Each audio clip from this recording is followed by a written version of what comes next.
Hello, welcome to the Wasting Time podcast. We're up to what I think is episode 58. I'm Chris, here with Nick. How's it going, Nick? You good? Good, yeah. You think? You're usually more on the ball than that. Yeah, I'm like 99% sure, but I didn't check before, so I thought I'd throw that caveat in there, just in case. Cool. What's happening? Not much. Obviously, you stop asking that question. Yeah, we say this every time at the minute, so we need to get out of the habit of that. This is quite a big episode, so we'll keep this intro very short.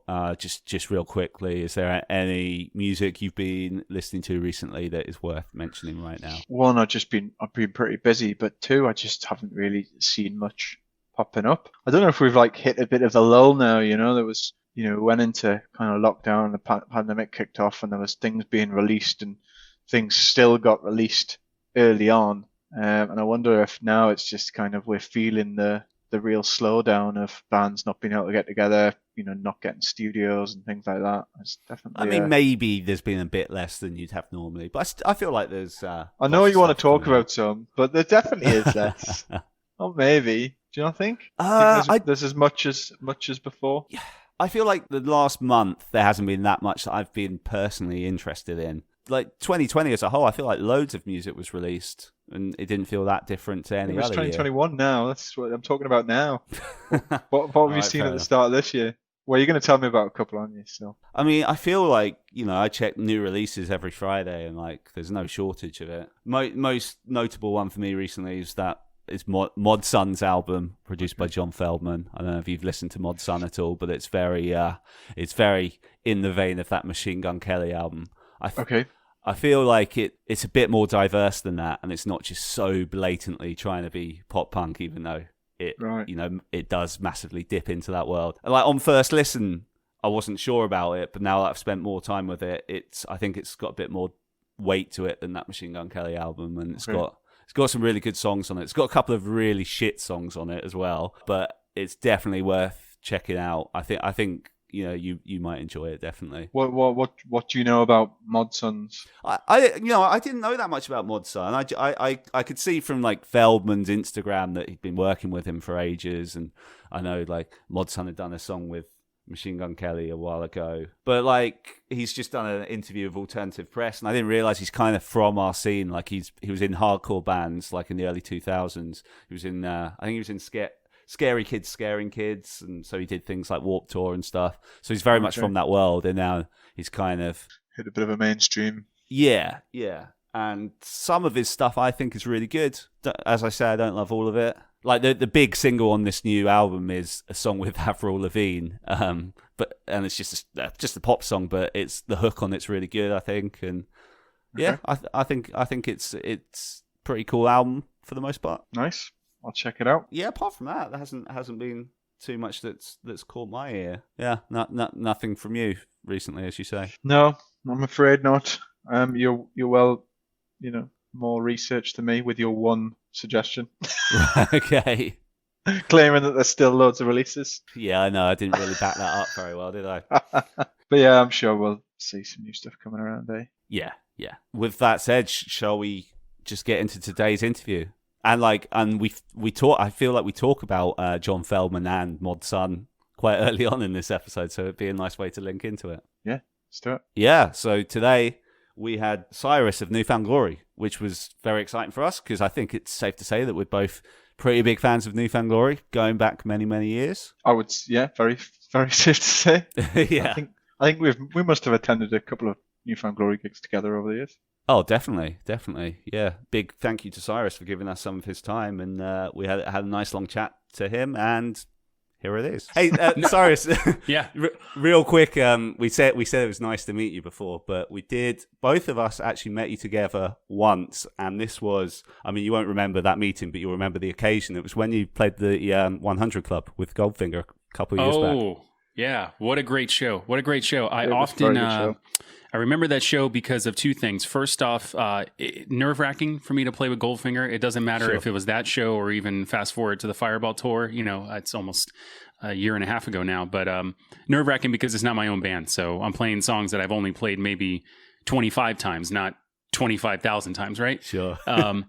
But also, I kind of throughout the day learned a little more about the history of that club, and it was just nuts playing that place. Like I think it's, I don't know if Newfound Glory would ever play there, so it was really cool for me to be able to perform there with Goldfinger. The show was insane because that was, if I remember, that was my first like proper just club show with Goldfinger, and that means not a festival. Yeah, which means the set list is kind of like whatever John feels like. Keeping you on your toes. I mean, he knows that I don't, and the rest of the guys too. I mean, it's as of that night, nobody's original in the band, so it's like sure. You can only play what you know, but still, very memorable. How did that come about anyway? How did that collab come about? John reached out? Yeah, it's actually a really cool story. Brandon from Rancid, the old drummer they used, he played with Goldfinger for a little while. And he was doing it for a while. Everything was great. And apparently, I think Rancid had a festival booked, the Gros Rock Festival in Belgium. Yeah. This was, I guess, like 3-4 years ago. And John had booked Goldfinger to play this festival called Sunfest, which is actually local to me. I'm in South Florida right now. Mm-hmm. It's in a town called West Palm Beach. It's like literally 30 minutes from my home. And he realized that Brandon could have played Sunfest, but it was going to be a very tough, like, are you going to make it? You're going to fly in that morning type thing. Yeah. And so he was scrambling, trying to figure something out. And this was about 6 days before the show.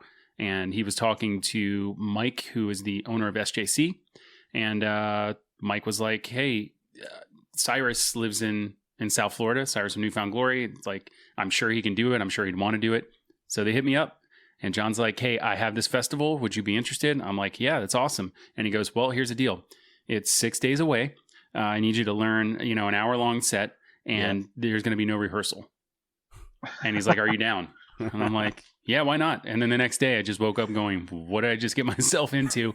And he literally that night left me with, okay, here, obviously listen to the material, whatever, I'll give you the set list. But just so you know, go on YouTube and watch these songs because live we play them a little different.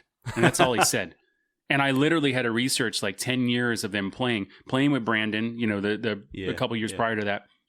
And also way back in the day with Darren to kind of understand the live variations. And we ended up doing some of those in that first show. It's very, very, very nerve wracking, but it was an awesome show. And from there, he started calling me and since he pretty much has a permanent drummer now. That's not me, but that's through, the label that he's on and all this kind of stuff. Yeah, it's that guy from Girlfriends or whatever they're called, I think.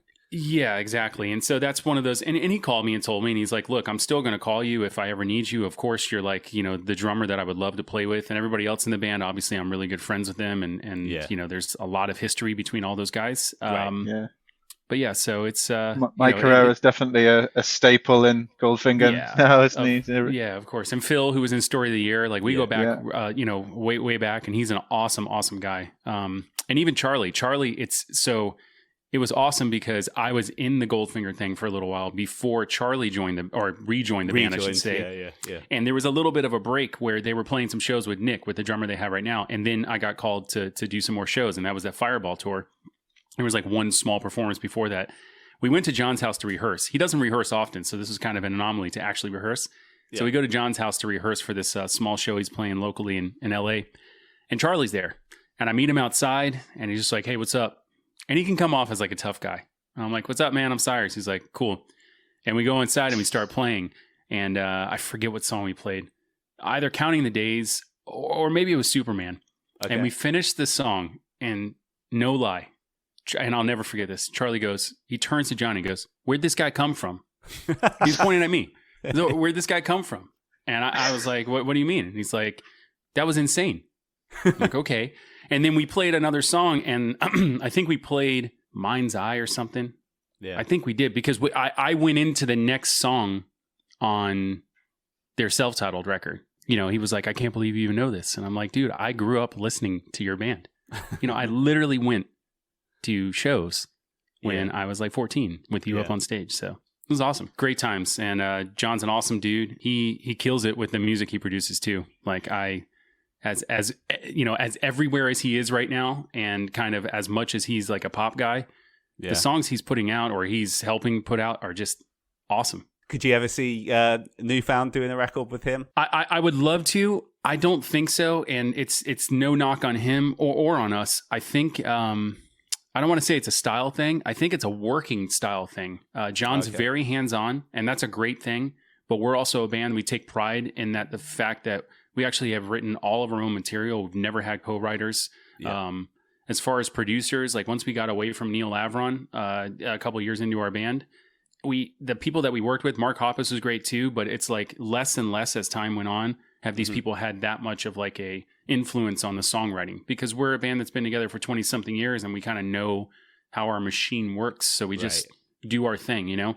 So I think it might be a little tough to let John do what he does best, because it would feel so weird for us. And I'm not saying that we shouldn't or that it wouldn't be a great thing. It probably would be an awesome thing. But also, I think he's too big for us.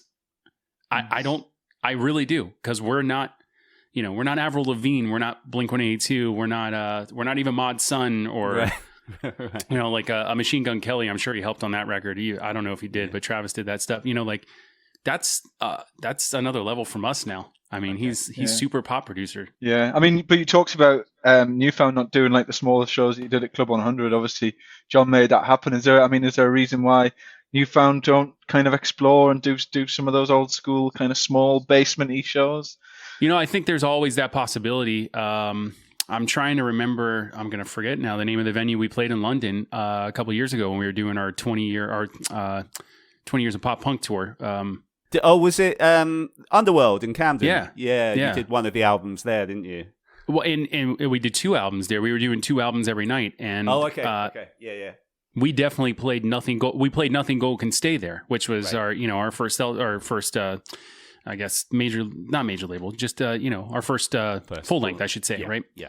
And did that on purpose, you know. So that nostalgia is always there, and we have a great booking agent in the UK. His name is Mike Dudney, and we've been with him since the beginning of our career internationally.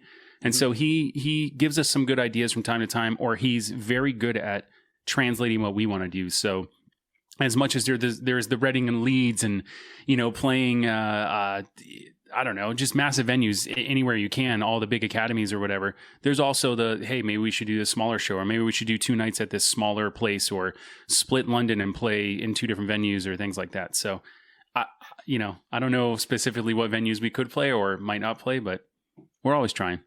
How do you make a decision as a band now? Then obviously, kind of growing up, you've got families, do your own thing. Do you have kind of some set agreement as a band in terms of how much you'll do, where you'll go, or is it just kind of you get together and see what's thrown your way and take it from there? Well, do you want me to answer this pre-COVID or post-COVID? Well, or current COVID.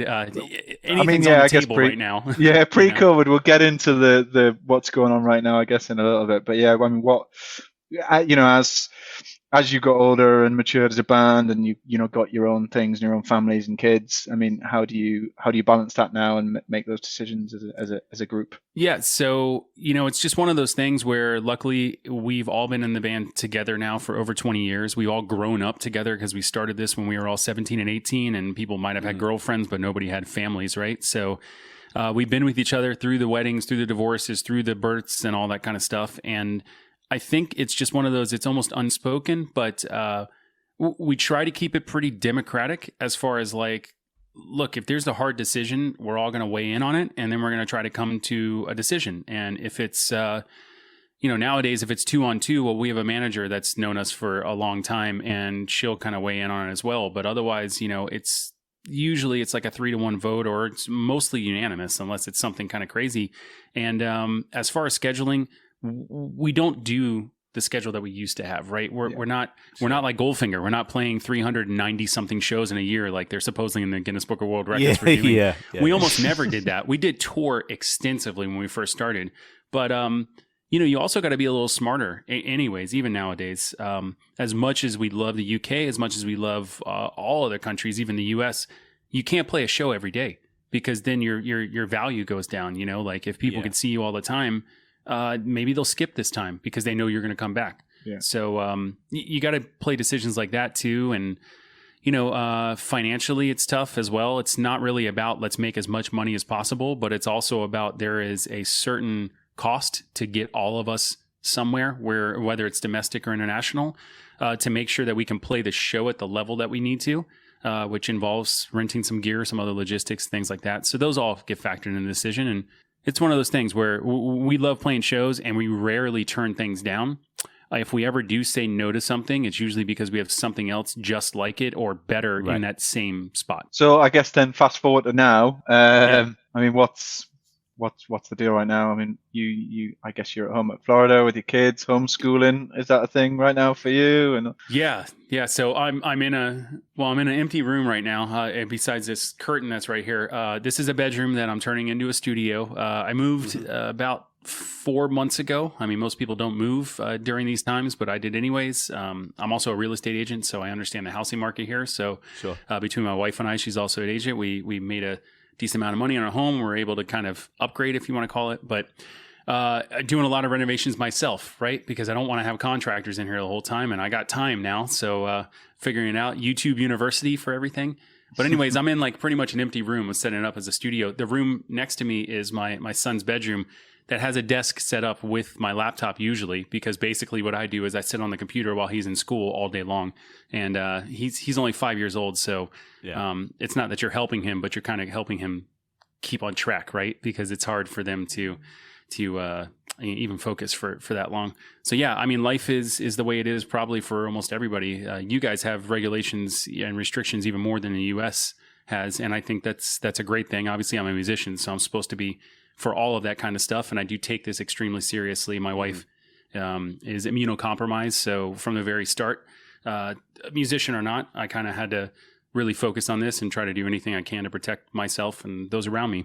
But as far as like COVID goes with Newfound, tours are not happening, right? Everybody understands that. And the $1 million question is, when are they going to happen again? Yeah. And nobody knows. And it changes all the time. So, as far as you guys are concerned in the UK, that's crazy too, because I hear late 2021, I hear 2022. I mean, you never know. And we want to get back as soon as we can, but obviously it's going to be in a safe way. And nobody knows if this is going to be get back and it can really only be like festivals. And I don't even know if like a Reading and Leeds works because of the amount of people that go, but at least it's outdoors. Or can you get back in a club with a lower capacity?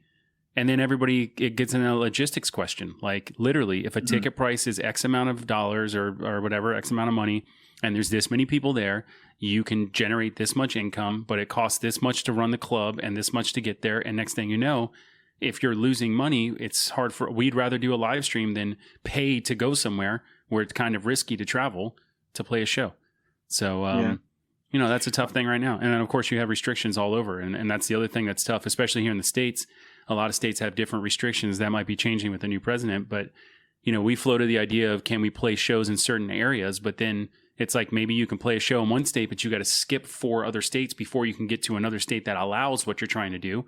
Right. And then it becomes cost prohibitive again, so I don't know. I'm hoping this summer things I don't want to make it seem like tours are starting again, but we are getting some offers to play some outdoor shows towards the summer. And I think a lot of them tend to be farther south, and that could just be a weather thing because they know that the weather will change here in the States a little earlier. Late spring or whatever, you probably won't have as much cold and you can get some people outside. But, we'll see if that works out. And then we're always trying to work on that next live stream, like everybody else is doing now, is live stream. And can you do something different? You say that. I think you guys have been probably more active than a lot of other groups. Well, I've certainly seen on social media, even if it's just, your live streams, but even if it's just, Chad doing his guitar tutorial things, you've got your videos up. It's like, I guess, always seeing something from you guys anyway. So I suppose that's what you got to make use of these digital platforms right now more than ever, right? Yeah, totally. And you know what? I have to say and give a little bit of credit to, just a lot of other bands out there, because I will never say that we are pioneers of any kind of technology.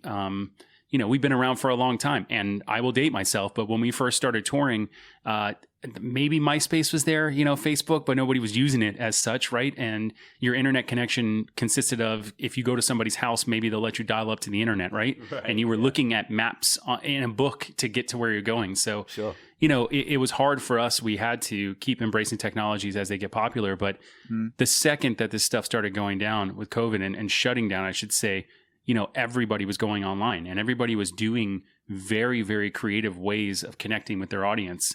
And for us, the biggest thing was Well, none of us is like this person who, streams on Twitch every night or any of that kind of stuff. But Sure. how can we like somehow incorporate that kind of stuff into our workflow?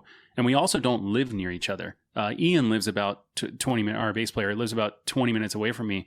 But otherwise, Chad's, 1,000 miles away in Tennessee, and Jordan's in California. So we have to come together to do things, unless it's like a chat like this. But in order to play, you got to come together, and that costs money. Again, logistics are tough. So the live stream thing was born out of that, and also born out of necessity, because we had recorded Forever and Ever Times Infinity, our latest record. We had recorded that. Literally, I left after I did my drum tracks to do the Fireball tour with Goldfinger. I left the following day out of the studio, packed up my drums and left. So that was already in the pipeline as of late 2019. We knew it was coming out in May of 2020, and we actually pushed that date slightly, thinking that COVID will kind of blow over. It'll take, and obviously it wasn't. And next thing you know, Les and Jake did the same thing, and they waited and waited and waited with Silver Linings, their new record. But it's finally like, how long are you going to wait? Next thing you know, these songs are going to be 4 years old and you're trying to release them. So, we had that album coming out. It's like, how do you promote it? Well, you might as well do a live stream. Yeah. And then we played 40 songs in that live stream, but we did a live stream. And that's the thing with a live stream too, is it's great to go out there and play. And for us, when we play, I think our biggest draw is that the crowd is involved. And that is the number one thing that is taken away from a live stream, because you can look at people chatting and that's cool. And you can play. We, I think, sound okay when we play live, but we sound way better in a club when it's not like coming out of two little computer speakers. Right. So some of this stuff gets lost in translation. So we were just trying to figure out, how do we make our live stream stand out, right? And we've done that every live stream. Everything, we always try to make it different. So the first one was the record release show. Let's play 40 songs. Let's also spotlight this record. Then we fast forward and we had the 20-year, the self-titled anniversary. Well, obviously we're going to play that record in full, and it's going to be all about that. And then we did this Christmas special, and we're trying to work on our next one right now. So hopefully something pretty soon. Okay. Can you say anything about that right now? No, I won't say anything. We're trying to figure out. We're trying to figure out, most importantly, where, because I think we're trying to change the venue from the place that we had, the like sound stage that we had done the first two live streams. We're trying to see if we can take it to a different location.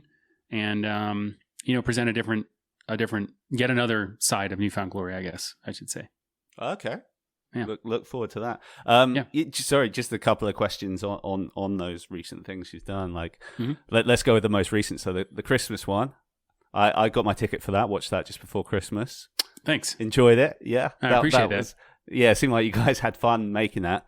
First, before like I get you to talk about that a little bit, I just have a slight bone to pick with you, because like when you were playing like the trivia game and like obviously you're referencing all these famous Christmas films, I just find it criminal that you didn't reference Muppets Christmas Carol, which I'm sorry is the greatest Christmas film ever. And also in the same thing, I think the present you got was Muppet socks. I'm like, and even now they're still not mentioning it. Yeah, it was Animal. I love the Christmas special, but that was the only letdown for me. I had to get. Yeah, no, point taken. I apologize. For the questions, I can say I shouldn't be the one to fully blame. Actually, truth be told, Chad's older brother was the one who wrote those questions, and he's a huge movie buff, so he should be the one that you point out did not include Muppets Christmas Carol. He might have, and maybe we did not get to that question. We started doing that trivia game, and some of the questions got cut out. We realized that out of like the first 8 questions, I think we got one right. And we're like, this is not good. Nobody really reviewed the questions before we went into the game, because we didn't want to have an unfair advantage. And then it's like, wait, maybe we don't know as much as we think we do about these movies. But it was really fun. And yeah, you're right. The Christmas special overall, it was fun to do. A little nerve-wracking for me, because that was the first time in a while that I did things without a mask on, because not to really try to get on it a lot, but everybody in the band is very aware of what's going on. Everybody in the band obviously follows all the precautions that our governments kind of put in place. But at the same time, when it comes to performing and being on stage, well, somebody like Jordan can't sing with the mask on, right? Sure. Some of the other guys are a little more lenient when it comes to the mask wearing, and that's totally fine. Everybody can do their own thing. But I was always very, very hardcore. Like, we played a show in Chicago back around Halloween, an outdoor Oh, the show. drive-in one. Yeah. Yeah, and I wore my mask the whole time, and people were like, you don't need to. We're outside, and I'm like, I just do.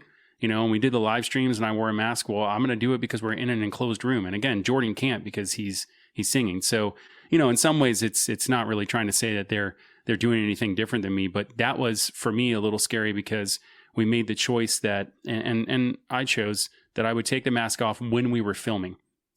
Because I can't do like a Home Alone skit where I'm supposed to be the pizza guy and be wearing a mask.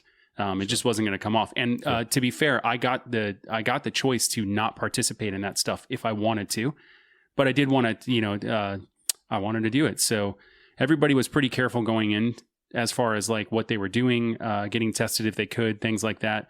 We shot that in Chad's house, so it was a controlled environment. Yeah. And everybody on the production was wearing a mask 100% of the time when they weren't actually shooting. And if it was people working, they were on. So it was very safe, but it was in my head. It was a little nerve wracking at that time. I mean, how's things been in the last couple of weeks? Obviously, since Biden, came in, especially in Florida. Is it? I guess you've probably not been out to see. You don't see many people or see much of a reaction on the streets really right now. But I know, I'm sure it's the same with you guys in the UK. And of course, I don't really understand the geography of the UK as far as like different regions kind of go towards different political parties or ideologies. But here in the States, Florida historically is very, they call it red, which means very Republican, very conservative, a very big Trump state. Yeah, I mean, he just moved back down, 45 minutes away from me. I am not a big Trump supporter. I don't mind saying that I didn't vote for him in this newest election, in this last election. I am pleased that Biden got elected and that there's a new administration here. That being said, I'm just like every other American. You're kind of waiting to see what's going to happen. You're hoping that the government will take a little more of a national kind of reins on this. But it's a massive country, 50 states, 300 and something million people, and it's very hard to get everybody to agree to do something. So we've heard a lot, and the biggest thing, obviously, for everybody is the vaccine, and can we get this vaccine rolled out? And every day it's hopefully this summer. No, it's going to be the fall. And then the thing that a lot of people aren't really talking about as much, because my mom just got the vaccine, and our elderly are getting it first, and healthcare workers is when you get it, you can't just run around in the streets like nothing, like everything's good, right? You still have to protect yourself, and that's how we kind of stop the spread. And I think people are starting to think, well, I can get the vaccine and the next day or in 2 weeks, it's back to normal, and it's not. And that's the big thing for us as musicians is if we can get everybody, or let's say an overwhelming majority of people to get a vaccine, can we still have a show? Because you still are potentially spreading it. So, we'll see. And that's out of our control, because even the venues, the promoters, they're the ones who are basically telling us when they think this stuff's going to happen. That the like Live Nations, which are the big talent, buyers out here, the big promoters, they're the ones that are like, nope, we're not doing anything else this year, or at least not until the fall or whatnot. So we're kind of waiting to see from them what's going to happen. Yeah. So, sorry, before we move on, I have one more question about the Christmas thing before Nick jumped okay, what in. else did I do wrong? Yeah. So there's this. No. The new songs and the re-recordings. Are you guys gonna try and put them out like on streaming services next Christmas or anything? Because it's fun to hear them, and I've seen a few people ask that online and stuff, and I just wondered if you had any plans to actually release a audio version of that. Yes. Okay. That's all I have to say. Yes. But you gotta wait. I'm sorry. Christmas in July is great, but not when you don't want to release that in July. So no, of course. Yeah, sorry. I mean, I think we didn't have enough time really we could have put it up on streaming services, but I think we love the physical product, mainly vinyl, because nobody buys CDs anymore. So we wanted to be able to put the vinyl out, and vinyl takes months to make. It really does. Sure. I literally myself just got copies of the self-titled vinyl like 2 weeks ago, Oh, wow. And that's from September, right? It just takes a while. Yeah, of course. So yeah, we definitely have plans for the Christmas stuff to come out this year now, but in a while. Just in terms of like the having something physical, your music being on something physical, and this question on my list here is kind of as we moved out of that world and that CD world into the digital world, there's a lot of bands that really didn't survive that. Do you credit anything anything in particular for Newfound getting through that era and moving into the the new digital music era? I think we're very fortunate because we were on the cusp when we got popular. It was towards the end of the physical world, but not at the point where it was already gone. And at the same time, the streaming had already started, but it was like the, Napster type, underground, right. Like it wasn't commercialized yet. And that actually really did contribute to our success because our peers at that time, our audience, were high school to college kids, like this mid to late teenagers. That's how they heard about music, because if you weren't fast. And if you weren't on the radio or like a big TV channel or something, you weren't going to get your music out there unless you went on tour, and we didn't tour all the time. It was hard. And then, you had independent record stores and stuff like that, but you really relied on, or at least for us, it just happened that we exploded on the fact that people were able to download our cover of the Titanic song or this track, or even some songs to this day. I mean, not that I go on Napster or if it even exists, but there was like a few songs that we covered, but we never did. It was just mislabeled, and people started sharing them saying, "Oh, Newfound Glory covered this," or whatever. And it wasn't us, but at least your name's out there, right? But yeah, so all of that stuff helped. And it's crazy because when we got on Universal, on MCA Records, the major label, and put out our self-titled record, the first major label full length that we put out, we did really well. Not immediately, but it really picked up steam, especially when we went on tour with Blink-182, and then Sticks and Stones did amazing, and Catalyst did even better. They always, the guys, now this is the record label talking, so they're all about sales, right? And of course they were hurt in a sense, or at least had to completely rethink their model when streaming became the norm. But they told all of us, they were like, if you guys, man, if this was just like 4 years earlier, you guys would be huge. I mean, you would be playing arenas no matter what and all this stuff. Right. But we're thinking to ourselves, okay, it's nice to say, of course, you're saying that now and it's like a moot point. Like you can't turn back time. Also, Blink-182 probably wouldn't have released Dude Ranch yet. And even though Green Day was out, we might not have been able to get in that mainstream because the door wasn't as open. So it doesn't really matter to say that. But it is true in some senses that the sales obviously went down a whole bunch when streaming came up. And for us, the biggest thing was that we always, internally, we were always about shows and playing live music, right? And that's never gone away. I mean, I say that right now, and we're in COVID where you can't really play live shows, but, that's never changed as far as, the streaming thing, or like the streaming thing did. So that, I think, is the main reason why we have always kind of had this trajectory that's been normal or upwards, and not this huge, cut when something like the streaming thing happened. Did you feel like you had to do more touring because of it, or not? Or you kind of fine with what you were doing at the time? No, I don't think we had to do more touring. I think we were always, because we put so much emphasis on tours, and because we made sure that we picked the right tours, which, we would do the Warped Tour every other summer or something like that. But when we did our headlining tours, it's let's bring out a band that works with us. Let's not go just play a show because some promoter or some record label thinks this band will be good with us. We want to do the shows with bands that we know that our crowd's going to want to see, or that is going to bring a bigger crowd.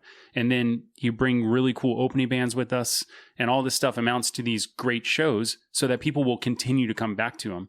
And you try to play places that you do well. That's why we kept going to the UK, and we wouldn't play Reading every time they offered it. Sometimes we would say no to the festivals and we would play club shows instead, because we knew that it would make it even bigger. Or that's why we incorporated Slam Dunk back into it a couple of years ago. We took a long break from Slam Dunk, and honestly, a lot of it was because Reading always gave us great offers.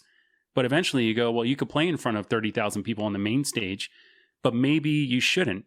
Maybe you should play Slam Dunk instead, which is almost as big now. Yeah, but also sometimes let's go play the lockup tent or lockup stage at Reading versus the main stage. And that year they wanted us to play main stage. And we said, you know what? Can we play the lockup tent, and can we play last instead, or second to last? It would be better for us. I think it would feel better, and people would then talk about it because you have this event where nobody can get in the tent because there's so many people or something, and you make it special. So yeah, I mean, we've done that thing. And then, the streaming thing, I think we just readjusted our expectations. And not that I don't want it to sound bad, but the record label always wants you to sell as many copies as possible. Right. For our band, of course, we'd love to sell as many copies as possible. But if this next record doesn't sell as much as the record before, I don't care as long as I'm still playing shows, and hopefully bigger shows than the last time. And that's what we've done. And I think about 5-6 years ago, we really reinvented ourselves as far as like just, making our live shows something that everybody wanted to go see. And it was a little bit of everything. Like we internally stepped it up as a band. We kind of made this effort to make sure that our show was presented a little more professionally. Even though, we don't have computers playing backing tracks and all that stuff. It's like, look, we got to put on a good show here. We got to make sure that our sets like run well. We brought lights out for the first time, honestly, since 2003. We brought lights out like 2 years ago and tried to incorporate that back in our production. And, just, again, doing things that make it where people want to go. And it's not just some random show at a club with this band that's been around for 20-something years. Right. Remember Jordan having a few costumes at Slam Dunk last year? Yeah, do what you can. Of course, that was built in because we had just released our cover record, the third From the Screen to Stereo. So, and we did that in the States as well, and it was cool. But hey, you know what? We did something fun at Slam Dunk that year where we played Power of Love, the Huey Lewis cover, and we brought the Les and Jake guys out to play with us. Mm-hmm. And that was like, well, we're not going to practice that. We're just going to hit them up and say, hey, can you play some horns with us? And they did, and it was awesome. Yeah, it was really awesome. I think I released one of those on my YouTube page, the drum cover, and just you got to do things that are fun. Yeah, we were both there. I was the south one. He was at the north one, and great. Both very much enjoyed it. Yeah, weather wasn't so great, but yeah. Well, I've come to expect that out of your country, and I don't mind that, honestly, because when it's raining outside and at least it's kind of cool, that's good. And here in Florida, it rains and you just sweat.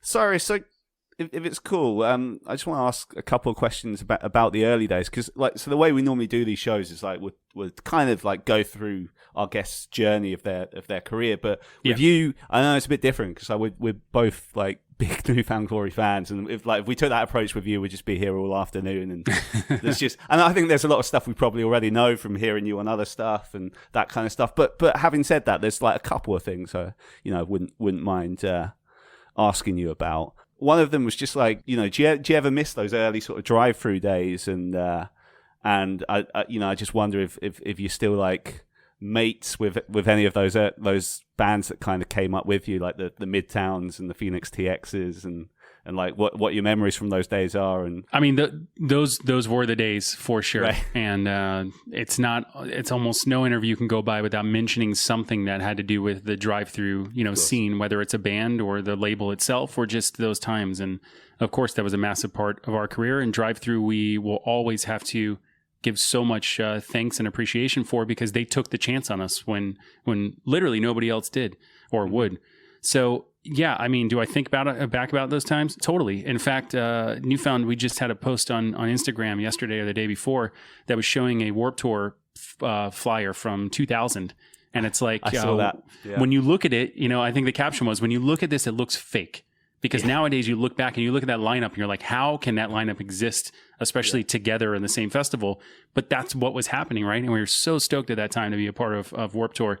Like most people would say, I guess I would have, taken it all in a little more, because you didn't realize that 20 years later, it's not going to be there anymore or not be the same.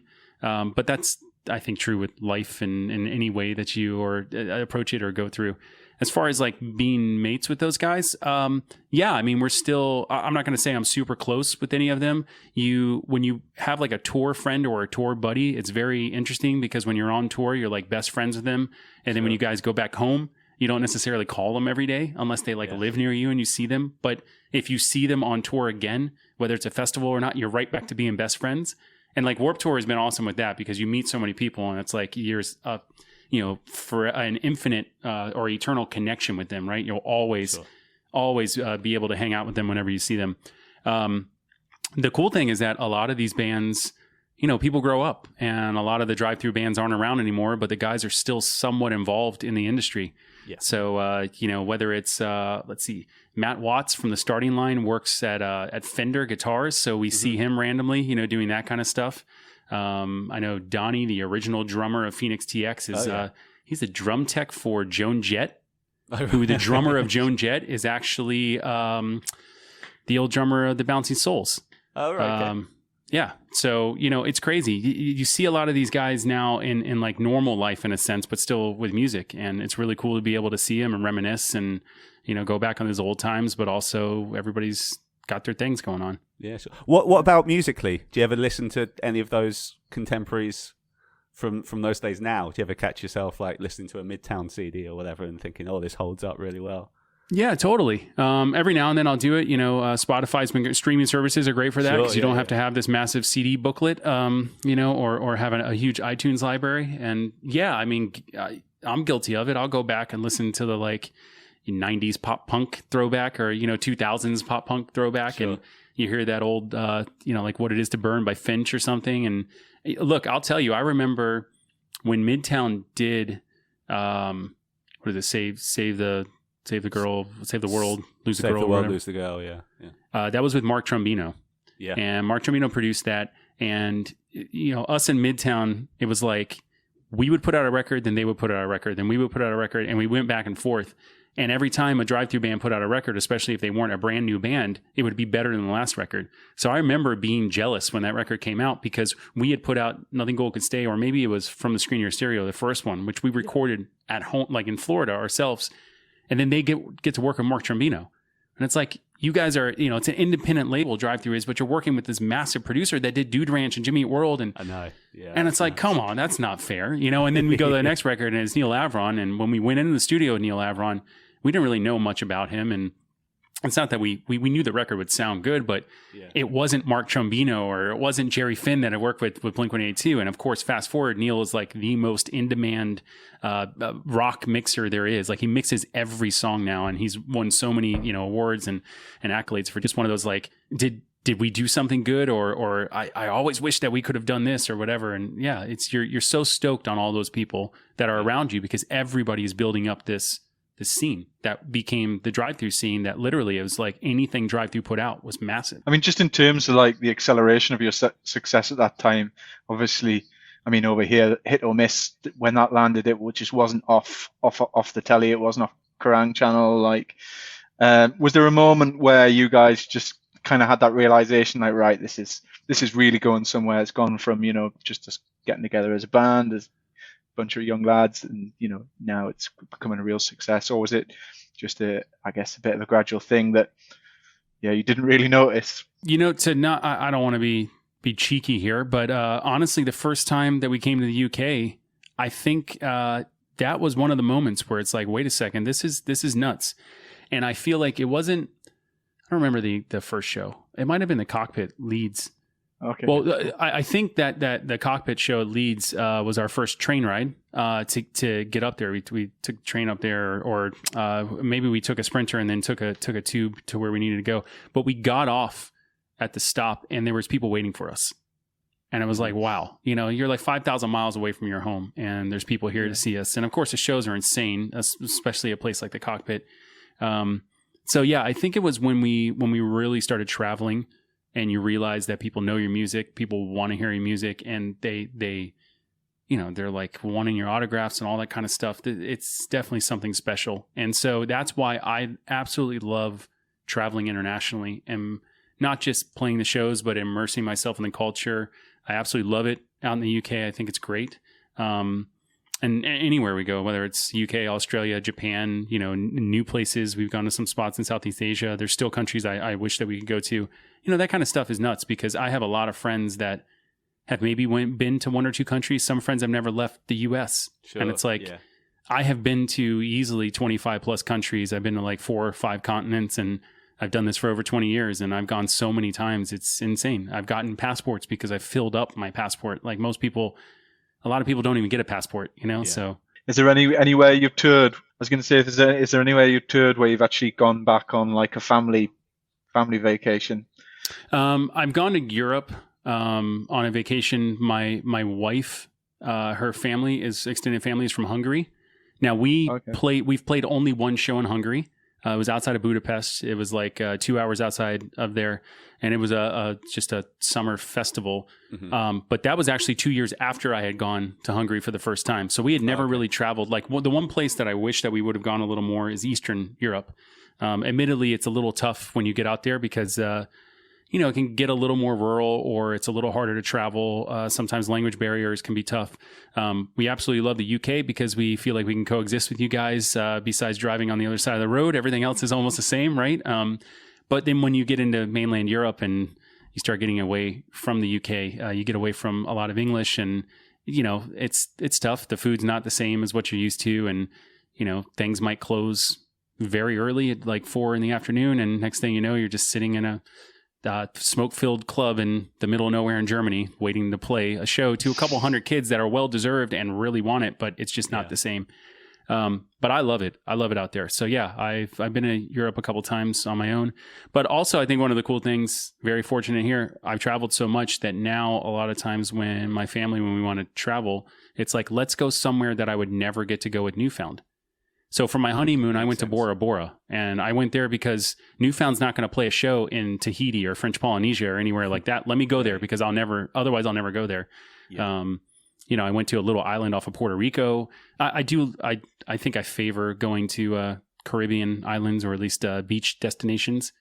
But yeah, I'll never pass up a chance to travel, I should say. Yeah, Bora Bora, very beautiful part of the world.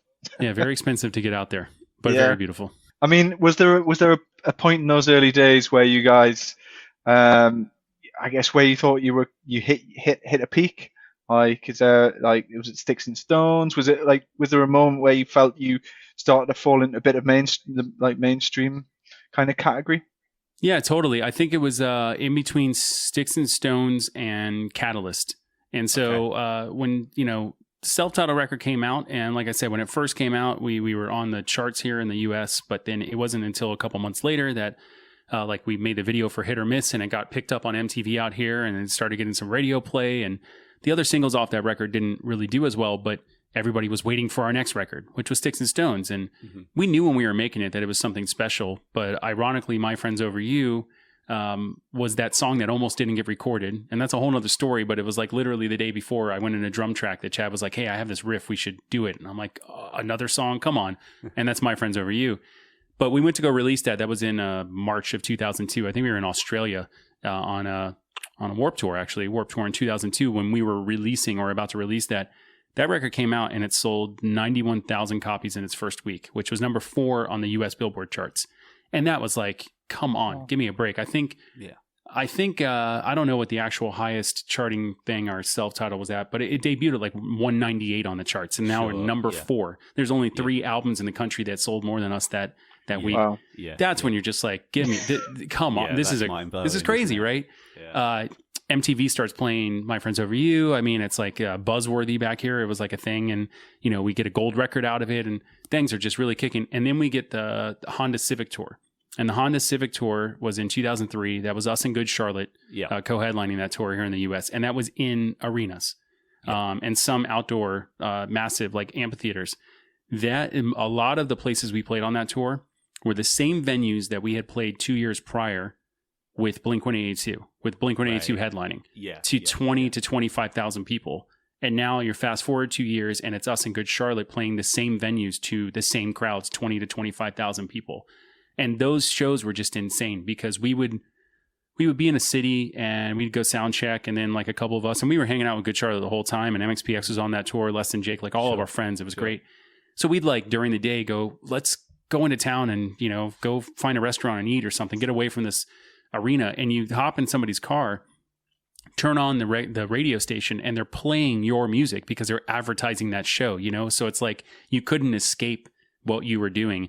Yeah. And I think that's when that was really the peak where it's nuts because you are in a sense part of pop culture at that time. And when Catalyst came out in 2004, we sold 139,000 copies, even more than Sticks and Stones. So we were number 3 on the charts. And so there was like no looking back, and everything was going upward. And then the record label totally changed on us. Mm-hmm. The hierarchy of the record label changed. The president was fired and replaced, and all this stuff.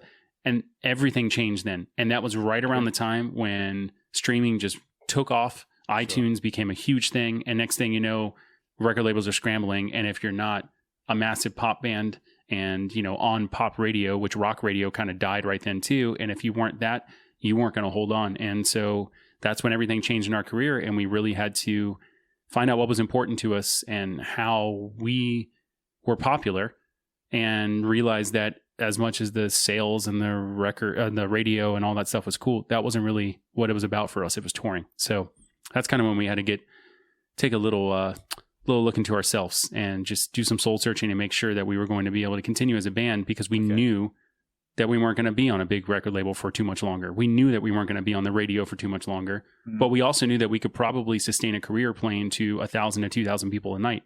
Right. And that's what we've done. And now it seems to get it's getting a little bigger and a little bigger every tour since then. So, yeah. Did you go looking for another label straight away then, or did you just take some time and kind of just wait for? No, we wrote it out a little bit. Yeah. Everybody was telling us, hey, look, this stuff happens all the time. It's totally fine. Record labels employ a lot of people. A lot of people change in it's all good. But I think too many people changed at the same time. And when you have things like a president change of a record label, president has a lot of influence of any company, but he comes in and he's got this roster of like 100 acts. He doesn't necessarily know everything about 100 acts. He's got his few that he already knows or that he's friends with or whatever. But they're going to look at numbers.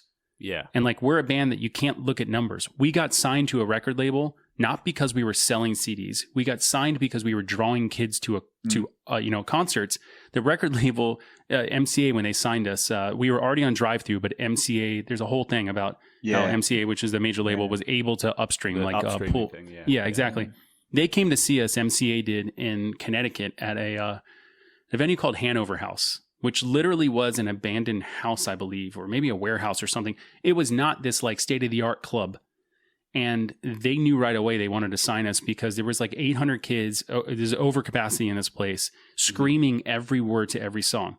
Mm-hmm. And so that's why they signed us, because these people believed in it, the record label. But you can't necessarily make somebody believe by just telling them who our band is. They really need to experience it to find out, right? And so that's the kind of stuff that gets, it's just hard, because the more and more people that change, they come in and they might have a different idea or think this or think that. So it was a couple more years of shuffling around on the Universal family of labels, because that changed a whole bunch what label we were on within Universal. And then pretty soon we were like, you know what, we're not going to do this anymore. We want to figure it out on our own. And to make it really short, that's when we went to Epitaph, and we were there for a couple of years, and then now Hopeless. Cool. And Bridge 9 as well in between.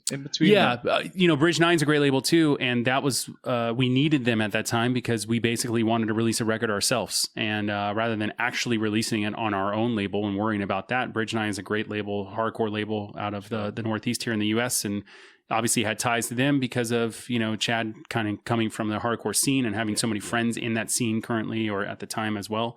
And so they were cool, and they stepped in when we needed them to right then. Because I remember, like, for instance, the ISHC stuff that we did, International Superheroes of Hardcore, that was released on Bridge 9, that little split that we did. That was recorded while we were writing Coming Home. Right. Because we were in this house, living in this house, writing and recording Coming Home. And, it's like the most polar opposite things you can have, because you got Coming Home, which was like that slower side of Newfound Glory that we were just messing around with for the first time. And then you have ISHC, which is like not Newfound Glory at all, but the same guys, but total hardcore. And we sat on that for a little while. But then after Coming Home, when the label just totally fell apart on us, it's like, well, what are we going to do? We don't just want to write another record. Well, we should go release this ISHC stuff, and it'll be fun. And that's what it was. It's like, let's have fun again and stop worrying about all the label politics and drama. And so I Nick, unless there's anything I've left out that you want to pull me up on, there's a couple of things, Cyrus, I'd like to ask you about that last record, and then after that, just a couple of sort of general questions, if that's cool with you. Yeah, of course. So Infinity on High, Forever and Ever Times Infinity. Infinity on High was a great record also by Fall Out Boy, but fucking hell, it's great. We use the infinity symbol to differentiate. I can't believe it's fine. It's a tongue twister for myself, so don't worry. Yeah, I don't even. You don't even like Fall Out Boy. I don't even like Fall Out Boy. That's why. Like, look, I think that record's great because I think Neil Avron still produced that. So yeah. No, I mean, no diss on Fall Out Boy. I just personally not into them. So that's unfortunate. I mixed it up with that. Anyway, your record. Yeah. Just wonder how you're feeling about that, like half a year on, because for me, that's, even though I can't remember its name, that's like maybe for me, like my favorite New Found Glory records are the self-titled, Radio Surgery, and this one. I think the songwriting on it, like some of those choruses they just work so well. They're so huge. Just wonder how you're feeling about that record now, and what the reaction's been from your perspective. Well, I definitely appreciate you saying all that. Forever and Ever Times Infinity, that if you want to call it the newest record, which did come out, 8 months ago now. Right. It's when we were writing that, again, this was pre-COVID, we were writing it, and we had been touring a lot. We had been touring off of From the Screen Your Stereo Part 3, cover record, which whenever we do those records, it's not to buy us time in between two releases, but we know it will buy us time because you're doing cover songs that aren't really too tough to figure out because they're already written for you. But we had so much fun on those tours, and they were massive shows. And so our feeling as a band, as like a unit, was so strong at the time that going into the writing and recording, which we started on that tour for Forever and Ever Times Infinity, I think we were just firing on all cylinders. And it really was one of those like, well, let's really think about over the 20 years we've been a band, what it is that people enjoy about our music, right? Take out the live show, take out the marketing or any of this stuff. The music we have, what do people enjoy? What do they not really like, and what do they like? And the thing that we kept coming back to as far as liking is guitar riffs and catchy choruses. And so it's like, well, you don't want to sound stale and make sure that that's all you do, but let's really focus on that. So Chad just started like riff machining, where basically he was writing every guitar riff he could think of. And then we would try to put together choruses with it. So I remember because I do a lot of our like demo recordings. So we're in the back of the bus on these From the Screen Your Stereo Part 3 tours, just recording riff after riff after riff. And I'm putting fake drums to it, and we're just kind of seeing how it sounds. Yeah. And that's a lot of those songs started like that, and they didn't really change too much. But yeah, even recording that record, we brought Steve Evetson. Steve is a great guy that we've known for a long time, but had never really worked with until From the Screen Your Stereo Part 3, where he mixed it, and that record was awesome. It sounded great. So we brought him back to produce this new record, and it was great because even he pushed us a little bit in ways that we never thought of, with just, kind of the last little bits of songwriting, or maybe repeating this part an extra time, or did you think about doing this way? And, I will agree with you that there is some extremely catchy stuff on this last record. And, every band, when you ask them about their new record, well, what does it sound like? Oh, it sounds like, it's like the best New Found Glory stuff ever. Or, it's classic where you say, it sounds like our old stuff. You're going to love it. It just sounds like that. But in a lot of ways it is. I mean, we really did like go back to the old sound kind of. I mean, yeah, we have better equipment. We play better, but like it's, honing in on those riffs and the catchy choruses. So yeah, it's awesome to hear you say that, because that means that our goal was accomplished. Yeah. What's your favorite song off it? Hard to say. I always will say Himalaya. Oh, and yeah, it's it's a little different because it's not really like the old stuff. That's more like the ISHC, I guess, if you want to call it. Yeah. I absolutely love that song when we were writing, and that was one of those that was like while we were doing pre-production. So this is only about 3 or 4 days before I started doing drum tracks. Chad was like, "Hey, I wrote this song last night. We should just try it." And it wasn't finished, and we like finished it that day within a few hours. And whenever songs do that, it's like, you got to put this on the record. It's going to be great. Mm-hmm. So yeah, I think Himalaya is great, but I even like how the record starts, Shook by Your Shaved Head. Love the chorus on that one. Yeah, and that was one of the first demos we did for this album. And it really did not change at all from the demo. Maybe the tempo slightly changed, but to have a record that starts, with just this, it was almost like understatement. That's the way that we thought of. Sure. Yeah. From Sticks and Stones. So yeah, it's kind of got that chugga chugga at the end. It's that same riff, but in like a halftime part. And to me, I was able to bring all these things like just like introspect as we're doing it. And I'm like, do you guys realize this is exactly like All Downhill From Here? Like, we're not ripping ourselves off, But All Downhill From Here, the very end of the song, it does the main riff of the song, that and it's like, we never play it like that in the song. We just did it really fast at the end. And when we were writing All Downhill, one of the jokes that we were doing is, hey, how many different rhythms can we put on this like riff? But that's how that song is. You're literally trying to play that rhythm in all different ways, or that riff in all different ways. And that's what we did with Shook by Your Shaved Head. So I was like, look, it has to be like this, because again, if you're talking about let's try to do what we've always done in the past, or like go back to what we used to do, this is one of the ways. This is one of the things that back then we didn't know what we were doing, but now we understand it worked.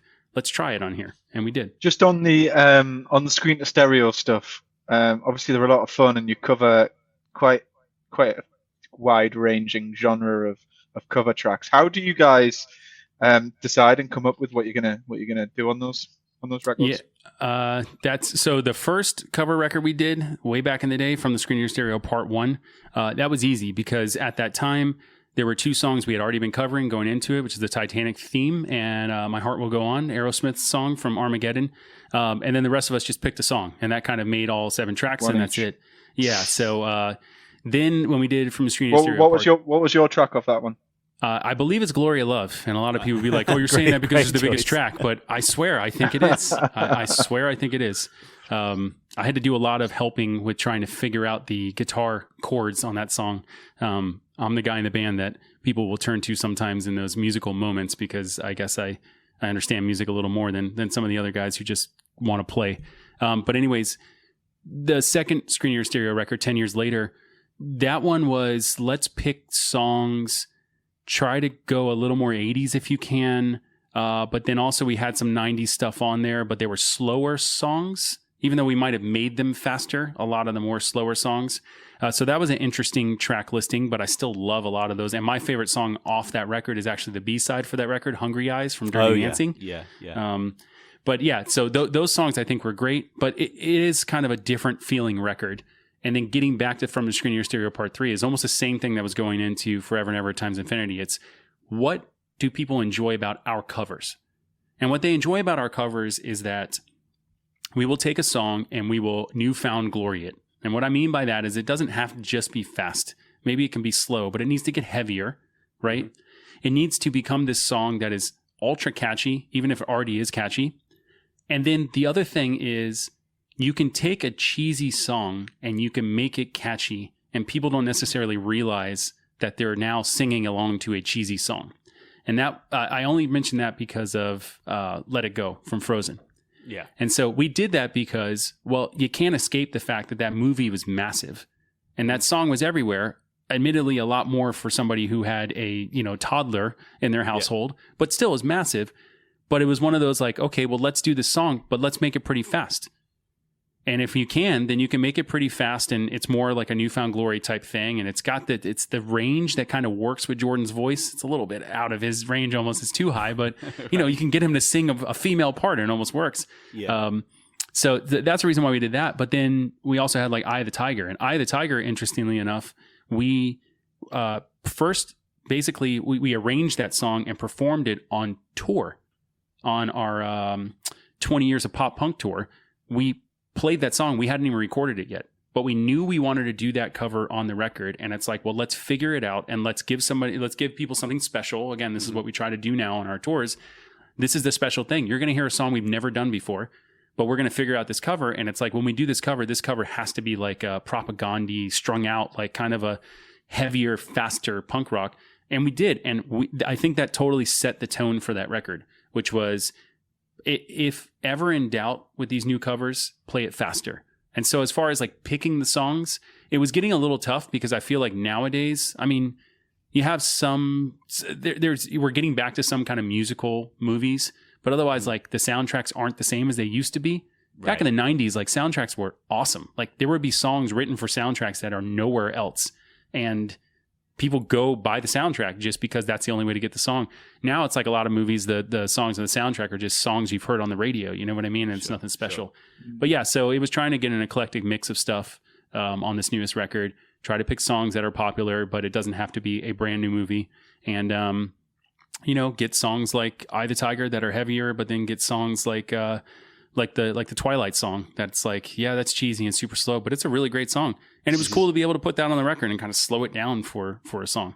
Yeah, I always find like these kind of questions, just when I'm a particular fan of the band, just more interesting than I would more generally. But like, I'm just curious, like, if you had to pick your favorite Newfound album and your least favorite, what those two would be.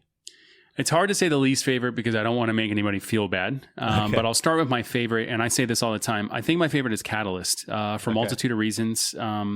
It's not our highest selling record, but it is the largest or the highest debut we ever had. And at that time in our band, that was just everything we did was golden. But I really enjoy it because we recorded 17 songs for that record. I believe we released 14 on the album, but then various regions got other tracks. So 17 released somewhere in the world. And those 17 songs, I think, represent just such a wide variety of what Newfound Glory was at the time and still is, in a sense, of what we can be.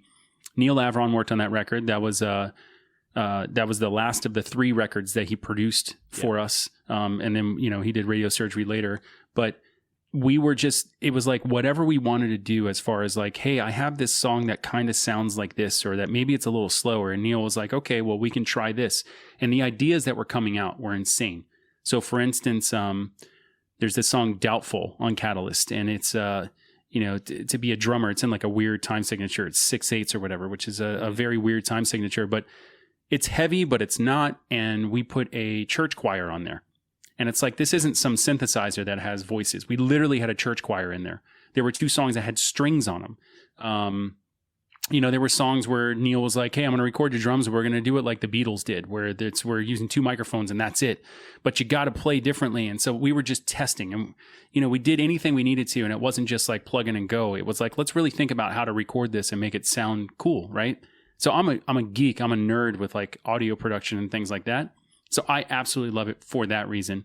And also, I just think it's a really cool kind of mixture of songs. As far as least favorite, it's so hard to say because everybody probably thinks I would say Coming Home because that's the one that commercially didn't do as well. The more I listen to that record, the more I realize that it's got its own kind of identity, and it's there was so much potential that was wasted because of the record label. Yeah, I get that. Yeah, I think it was the most out of our entire career. It was the most like it's just the worst timing for a record, right? Because we released it when a label was being kind of reinventing itself, so it just got lost in the shuffle. Nothing Gold Can Stay is a record that I think is great, but just we didn't do it justice because we couldn't play it well. So I wish that we could like re-record that. Yeah. So again, I mean, I don't know if I can't say a worst record. Fair enough. It bums me out because even Radio Surgery, that a lot of people, will say, yeah, it's not that good. I think it's one of our best records. I think it's awesome. I agree with you. And with respect, I'm not a big fan of the title track. That's just me though. I'm not saying it's a bad song, but every other song on that record, I fucking love. I love that record. And see, that's one of those things where it's Radio Surgery was called Radio Surgery because we thought it was a very catchy name, right? And it is, like nobody really knows that name. But then when you call a record something, usually that's kind of the forefront of the record. So some of these go into marketing decisions that it sucks because now you're getting away from the creative side and you're thinking about, well, how does this package itself well and all that? But there were lots of things I think about that record that were great. That again, same thing. It's just maybe it was the timing or something, but yeah, some of those songs, like "Drillin' in My Brain," I think is an amazing song. I completely agree. Yeah, there's so many great tracks on that record. Dumped, that's a great song. Dumped is a great song. Yeah, I love that record. I'm Not the One. I think is now here. I'll tell you something else that a lot of people don't know about this record. Neil Avron produced that record. Mm-hmm. I was very excited to have Neil back on board because for a couple records he didn't work with us. He did. Not Without a Fight, he mixed, which was great. Mark Hoppus produced that, which is awesome. But then we brought Neil back into mix to kind of like make sure it still sounded like us. But doing Radio Surgery, it was hard to get him to do that record because at the time he had just finished mixing Linkin Park and like he was this massive guy now. Right. So it's like his schedule's full. But he made sure that it worked out because he wanted to help us out. We went into that recording and we had just done the Ramones covers. And I don't know if you heard the Mania thing that we did. And we also did. Yeah. And so we did shows here in the US where we played Ramones stuff. And that was a huge like driving factor for the writing, recording, and production of Radio Surgery.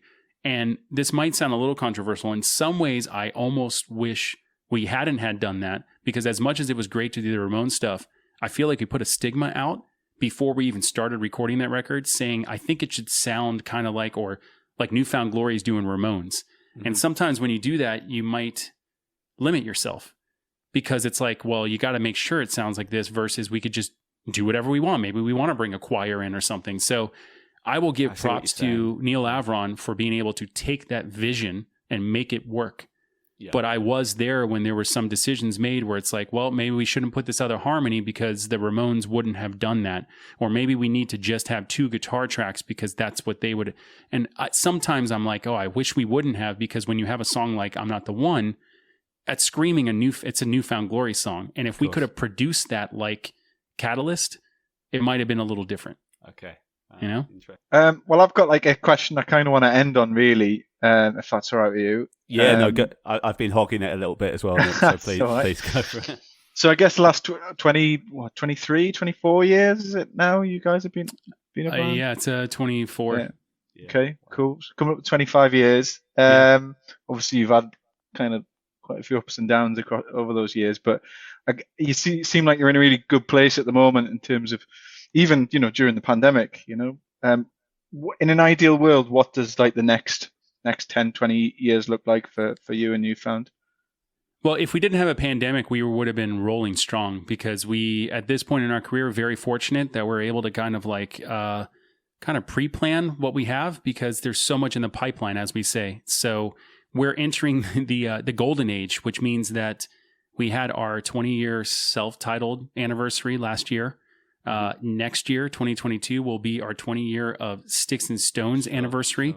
Catalyst is right around the corner.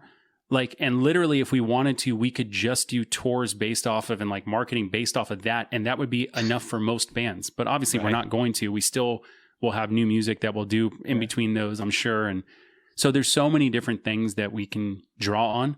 And obviously, you know, the hope is that we can get back to some sense of normalcy sooner than later, so that, because the 20-year self-titled thing, although it was very special and it was cool to be a live stream, we had plans for that, man. We were going to do tours. We were going to do all over the world, and it was going to be awesome, because when we did a 10-year anniversary for that, it was amazing. I think Less Than Jake was on it in the UK with us. In the States, we went with, we had Saves the Day with us. I mean, it was great. So that kind of sucked because the pandemic killed that. So hopefully it gets out of the way by the time we get to 2022, so we can do a proper thing for Sticks and Stones. But yeah, I think, everything's looking up and up for us, because these are the things that I have to look forward to, in addition to the normal, let's do touring and let's do records and things like that. So, you know, we have the Simple Plan tour that we were supposed to go on last summer. And yeah, and obviously we're still trying to see if we can do that, but nobody knows when it will happen. And hopefully both bands' schedules will still align whenever we're able to do that. Sure. So we still want to do that. And if we can do that tour, it's going to be massive, because the ticket sales for that before the pandemic were insane, 7-8 months out of shows. And, you know, we're itching to go back all over the place. We're trying to get back to the UK as fast as we can, or as safely as we can, all that together. And we will definitely get back. So yeah, I mean, there's nothing but great things to look forward to. So as soon as we can, we will be doing this again. Cool. Great. I mean, that feels like a good place to maybe wrap things up, unless you had anything else, Nick? No, well, that's all good, man. Really appreciate your time. Yeah. Thanks so much, Cyrus. No really worries. Appreciate you giving us some of your time. I appreciate you guys having me on. I can't wait for you to arrive.